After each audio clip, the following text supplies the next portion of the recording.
Good morning, everyone. Welcome back to our weekly stock market brief. This is where we do analysis on the overall market and see where the sentiment of the market is, as well as looking at a couple of datas. And we'll also be looking at the 7 mega cap tech stocks on their technical analysis to give us more clues where market is likely heading into it later next week. And before we start looking at the technical analysis, let's take a look at the data first. All right, so for next week, for economic datas, you have ISM manufacturing that will move the market, especially these 3-star ones. Because right now market is more recession sensitive than inflation sensitive. So these data like jobs or manufacturing data will move the market quite a bit. So Tuesday, definitely be looking at these job data as well. That will move the market for sure. And Wednesday, ADP non-farm employment, that one will move the market because, yeah, market's been focusing on jobs. And Powell's going to speak as well on Wednesday. So let's see what he's going to say. And Thursday, more jobs, initial jobs claims. So a lot of jobs data this week for sure. So if we start getting these weak job numbers come in, we might price in more rate cuts, and we'll see how the market reacts in terms of if we do get some bad job numbers. But for now, I don't think market is really looking at the moment for to see any kind of weakness at the moment. But we'll have to see. And we have non-farm payroll as well on Friday. So definitely jam pack. And unemployment rate, back up a little bit, one more tick, 4.2%. I think we were 4.2 not last month, the prior month before that. I think we were 4.2 and then went down to 4.1. Now it looks like we're back up to 4.2.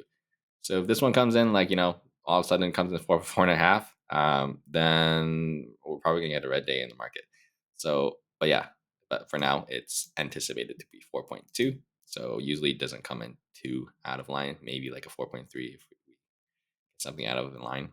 But I doubt that we'll get something like 4.5. But just keep eye on watch it just in case, right? But yeah, jam-packed data this week for jobs. And AI sentiment data is starting to shift a little bit to more of the bear side, which is, I don't want to say surprising a little bit, because the market didn't really move anything to the downside. In fact, it actually gone up. SPY, I think, closed all-time highs this week. So we'll see if this ends up shifting back to the bulls next week, Wednesday. We get this every Wednesday, right? So we'll see if it shifts back to the bulls if we continue to hit all-time highs. So not much of an edge here for me at the moment with AI sentiment data. And for Fear and Greed Index, 66 is not much of an edge for me as well. If I start to hit this extreme greed, 75 and the 80s, then I'll be really cautious as a bull. So at this moment, we're still kind of okay. We are getting a little bit hot at the moment, but so let's take a look at the chart to see where we might need to be a little bit more cautious. So at the moment, no signs of red flags for me, I would say. Been talking about this for I don't know how many months, saying there's no signs of red flags. But of course, we got to be cautious, right? You don't want to be just a bull blindly buying forever. But at the moment, as long as we are setting this level as our daily higher low, and we can break above this higher high, then that's a good sign for the bulls. But at this moment, if the bears can't even break this initial drop, or we had this on Friday, November 15th, this big drop here, then bears aren't really proving anything, right? If you give me like this big drop, now you guys bears have a room to potentially confirm that weekly downtrend or daily downtrend for me, and you guys and the bears don't do it, then we're back to the bulls. So essentially, as long as this trend line kind of holds, I don't trade off a trend line, but this rising wedge holds, right? Bounce, bounce, bounce, bounce here like 5 times, and another one just this Wednesday. So as long as that holds, right, it's not even any kind of red flags at the moment. But if we start rolling over, crack through this green line, it doesn't mean it's game over, right? Let's say we crack through here, and then bears don't even break this low, and then we just go sideways, right? And then consolidate and move higher. So doesn't mean breaking this line is the end. It just means that it's a bear break out of this pattern, and let's see if the bears can follow through with volume. But for now, my key level is definitely this Friday's low, right? Big move down. If the bears can't even break that low, no signs of red flag, just like all these moves, right? Huge move down, big bounce. This is a chance for the bears to come from weekly downtrends, and they didn't, so they couldn't break that low. So, and similar idea. So as long as they don't break through these lows, bulls should be fine. And this resistance isn't as clear, right? It's only 2 touches. So we'll see if this rising wedge ends up playing out. We had one over here. We had a bull break at this rising wedge, but let's see if this one ends up playing out. We come back up here, and is that going to act as resistance again? Or see how it ends up trading up there. We do have some kind of weakness in other mega cap techs, like Nvidia has been pretty weak lately. So if we do come up here and Nvidia does not break 150s again, we may get another rejection here. Just depends on how it shapes out. So let's take a look at the rest of the mega cap techs to see if they give us some clues. That if the Qs may potentially have some downside. So meta here for me, no red flags. We drew this line together, I think, a month ago. Support. Still holding. Bounce, bounce. Bounce, bounce. Bounce, bounce, bounce, bounce. Pretty much exactly to the T. And the square that we kind of drew is kind of like the battle zone between bulls and bears. As long as you're above that zone, bears, bulls are perfectly fine, right? If you give me a consolidation like this, going sideways at all-time highs, bears, I mean, bulls aren't, worried about anything, right? If you're looking at this chart longer term, that means that any bull that bought this stock is currently in the green. Other than if you bought it at the top, obviously, of course, you're not in the green, but you guys get what I mean. That means that right now, pretty much 90% of the people that bought the stock, or 90, I don't know, 95, whatever, is green, unless you bought it here in the top. So for now, this consolidation is 0 red flags for me, but yeah, as long as it continues to trade in this zone, no red flags. But we have a clear resistance, right? This 600 is pretty clear. We have rejected there 4 times, bounced off of this about, I don't know, 8 times, and this is kind of like the battle zone between where the bulls and bears want to see which gate they can get above here. Then that would be a good sign. They come back up here, have this prior level now acting as support, bounce off of that, then we will have a chance to test the 600s. But if we come back down, we have kind of 3 wicks here. Reject there, come back down, back test here, and we might come back down to test this 541 for me, which is this prior all-time high support. So we'll see which way it goes. For now, Meta is still Team Bull, and Tesla is definitely Team Bull at the moment still, so no red flags.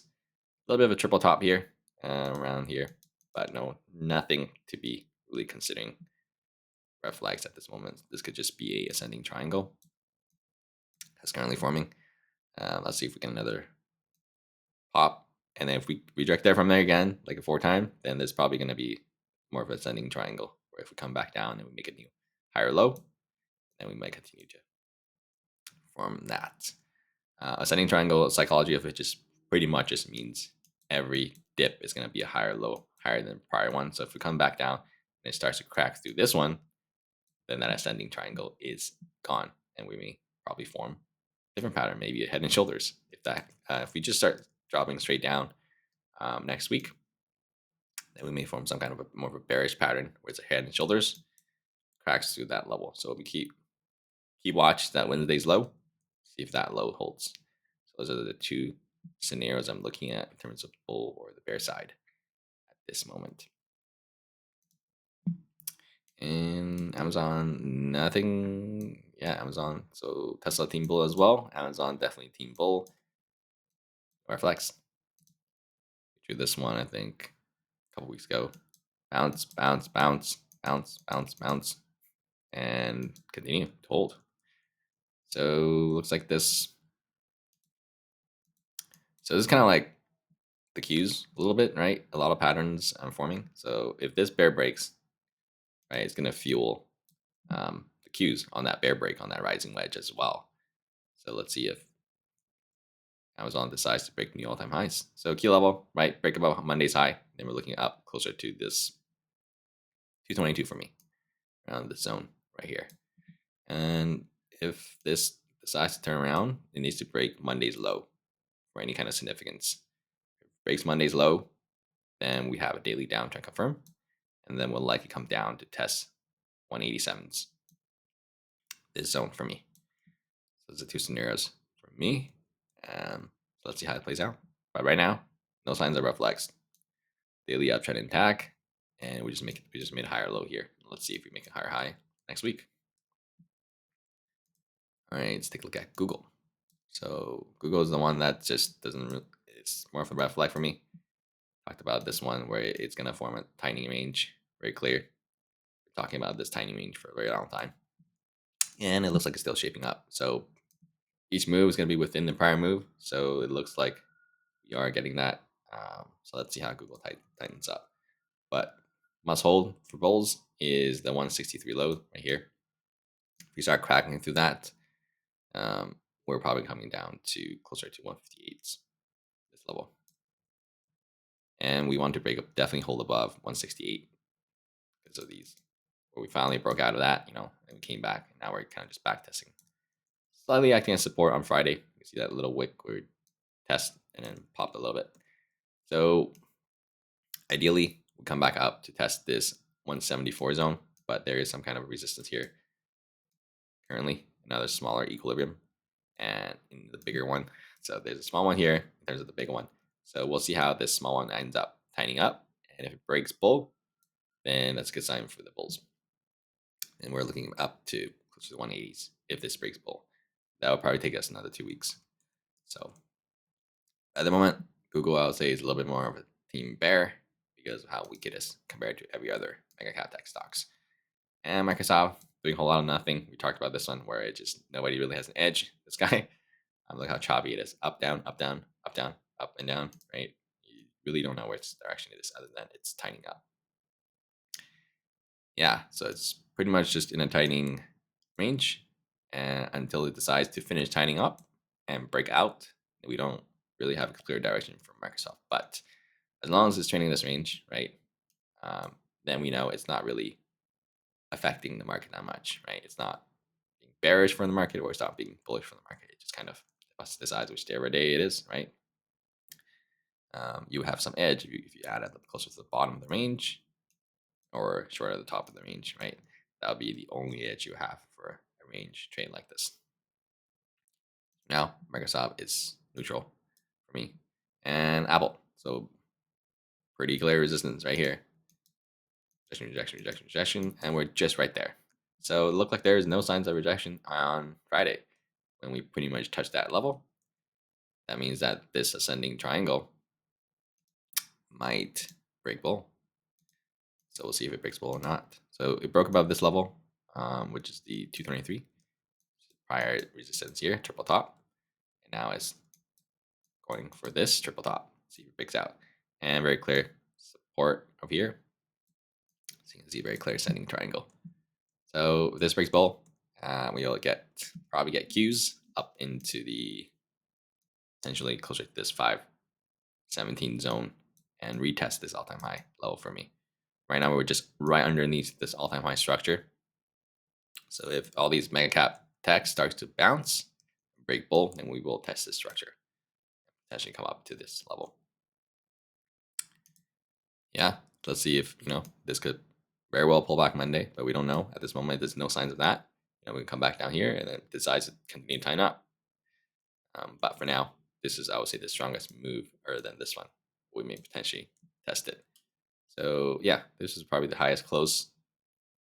Yeah, this one closed here. This one closed here. This is the highest close Apple's ever closed. So we'll see if it decides to break this next week.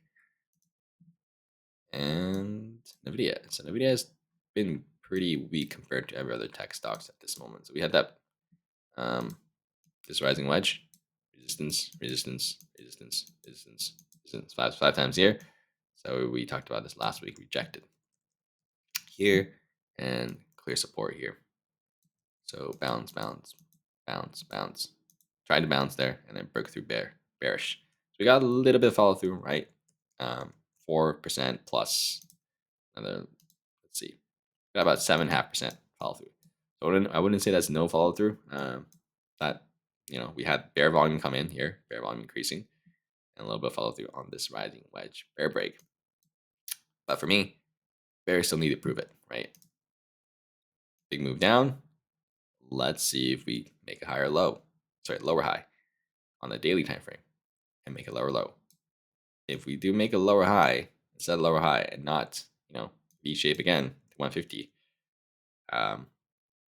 then we're looking for potentially a bigger drawdown to back to at least 125s for me. So we'll see if it bears can confirm daily downtrends, because like I said, for the Qs, you know how we drop and then we don't confirm trends, just like over here. Drop. This has way more space for bears to confirm daily downtrends, and they didn't, right? And bulls just V shape. So as well as the weekly, we have not confirmed a weekly downtrend since I don't even know when the last time Nvidia confirmed it a weekly downtrend. And we had a little one right here, dinky one there, and then come down right here. This was a little weekly downtrend right there. So yeah, so you can see how much follow through that when we got that weekly downtrend. On the downside, the market also rolled over as well. So weekly downtrends are very important. It means that bears are kind of like proving it that they're gonna take things lower. For now, we don't have any signs of that. We just got a big drop at the moment. We still need to make a higher low, lower high on the weekly and a lower low. So that would take many weeks to form. So for now, we zoom back to the daily. First step for bears to do that is we confirm a daily downtrend. So if this makes a lower high, we don't make a new high here and then lower low, right? Then we start to be a little bit more cautious, especially the semiconductor sector has been very weak compared to the Qs. So if this guy starts to roll over, right, semiconductor is probably going to roll over even more. Semiconductor has probably, I think it's been trading around down here.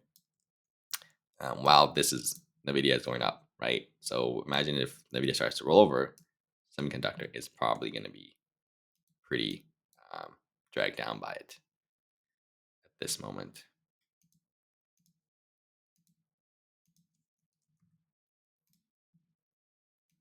Yeah, just look at this. Semis are literally down at where most of that reaction low, right? Qs are trading over here. Semis are like all the way down here. We're still not back above this big drop where we are consolidating sideways. So very weak at the moment. So Nvidia starts to roll over. We're probably gonna be down to test this 230 zone, but we'll still give the bulls the benefit of the doubt at the moment because bulls still have the longer term trend in their favor, right? They still have weekly uptrends, monthly uptrends, and bears still need to prove this daily downtrend for me at this moment before we can say there's going to be more downside for Nvidia. And if you just zoom in, right, you can use the 1 hour and 4 hour as your guide. If we continue to make 4 hour and hourly uptrends and don't lose it and just keep on going up, right, then we're probably coming back up to 150 and retest that level. And bears aren't. Then that just means that bears aren't showing up. But if we start to lose that uptrend, right, we come up, hit here, and form an hourly downtrend, then that is a good chance that the daily lower high is being set there. Let's see if the bears can take it to a lower low. Those are the couple scenarios I'm going to be looking at while watching the short term time frame and the higher term at the same time. All right. Hope you guys have a great Thanksgiving. Have a great weekend. If you guys learned anything, feel free to like, share, and subscribe. And check out the YouTube and Patreon links. And I will see you guys tomorrow for Commodities Update.